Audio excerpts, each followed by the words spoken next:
3 اکتوبر 2020 Al Jazeera کی news کے مطابق مصر سے 59 تابوت میں ممیز برآمد ہوئی ہیں، جن کو دیکھنے کے لیے پوری دنیا کے لوگ بیتاب ہو رہے ہیں۔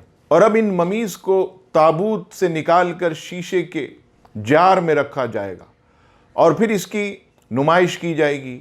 آئیے اسلام اس بارے میں کیا کہتا ہے۔ سب سے پہلی چیز کہ ہمیں یہ معلوم نہیں ہے کہ یہ ممیز جو ہیں یہ کفار کی ہیں یا مسلمان کی ہیں۔ الغرض انسانیت کے ناطے اسلام ہمیں یہ حکم دیتا ہے کہ اگر کسی کا جسم ہمیں ملے تو اسے زمین کے حوالے کر دیا جائے، یعنی اسے عزت کے ساتھ جو ہے وہ دفنا دیا جائے۔ اگرچہ یہ فرعون کے زمانے کی ممیز ہیں، اس پر سیاست نہ چمکائی جائے، اسے کاروبار کا ذریعہ نہ بنایا جائے، اسے پبلسٹی کا ذریعہ نہ بنایا جائے، بلکہ عزت کے ساتھ اسلام ہمیں یہ حکم دیتا ہے کہ ان ممیز کو جو ہے وہ دفنا دیا جائے، اس کی تدفین کر دی جائے۔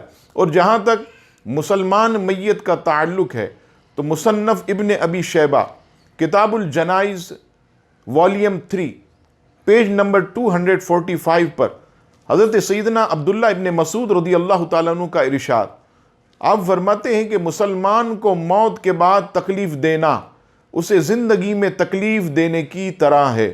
اور صحابہ کرام علیہم رضوان کی زندگی میں کئی ایسے مراحل آئے، خاص طور پر کنز العمال شریف کے حوالے سے حضرت دانیال علیہ السلام کا جسم اطہر جب حضرت ابو موسیٰ اشعری رضی اللہ تعالیٰ عنہ کو ملا تو آپ نے سیدنا عمر فاروق رضی اللہ تعالیٰ عنہ کو مکتوب لکھا۔